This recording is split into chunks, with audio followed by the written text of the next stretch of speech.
இன்று காலையிலே நம்முடைய தமிழகத்தை உலுக்கிய ஒரு செய்தி, 3 பள்ளி குழந்தைகள் இறந்த ஒரு காரியம். ஸ்கூல் வேனும் ட்ரெயினும் மோதிக்கொண்ட விபத்தில் 3 மாணவர்கள் சம்பவ இடத்திலே பரிதாபமாக உயிரிழந்திருக்கிறார்கள்.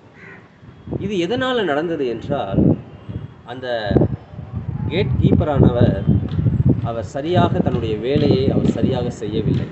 அதோடு மாத்திரமல்ல, இந்த ஸ்கூல் வேனுடைய டிரைவரும் அதை சரியாக ட்ரெயின் வருகிறதை அதை பார்க்காமல் அவர் கடக்க முற்பட்ட ஒரு காரியம்.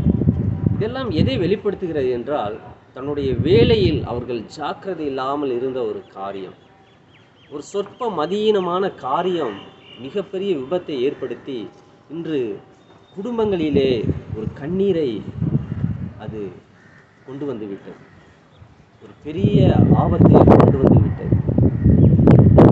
பிரசங்கின் புஸ்தகம் 10வது அதிகாரம் 3வது வசனத்திலே நாம் வாசிக்கிறோம்.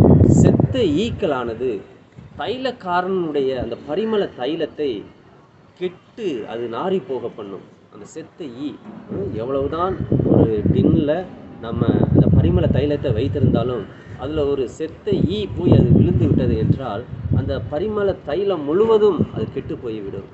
அதே போல ஞானத்தினாலும் கனத்தினாலும் நிறைந்த ஒரு மனுஷனை சொற்ப மதியீனமானது அவனுடைய வாழ்க்கையை அது அழித்துவிடும் என்று சொல்லி நாம் பிரசங்கியின் புஸ்தகத்திலே நாம் வாசிக்கிறோம்.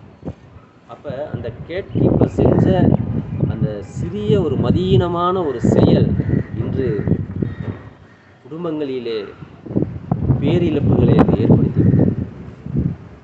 ஆகவே நாம் ரொம்ப கவனமுள்ளவர்களாக இருக்க வேண்டும். நம்முடைய கொடுத்த வேலையிலே நாம் ஜாக்கிரதை உள்ளவர்களாக இருக்க வேண்டும்.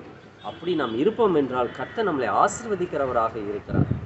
நீங்கள் ஒவ்வொரு நாளும் உங்கள் பிள்ளைகள் ஸ்கூலுக்கு போகிற பொழுது நீங்கள் அவர்கள் தலையின் மேலே கை வைத்து நீங்கள் ஜெபித்து தேவனுடைய பாதுகாப்பின் கீழாக உன்னதமானவர் மறைவுக்குள்ளாக நீங்கள் ஒப்பு கொடுத்து நீங்கள் அனுப்புங்கள். அப்பொழுது உங்களுடைய பிள்ளைகளுடைய வாழ்க்கை அது பத்திரமாய் அது பாதுகாக்கப்பட்டிருக்கும். நிச்சயம் கர்த்தர் உங்களை ஆசீர்வதிப்பாராக. God bless you. God bless you.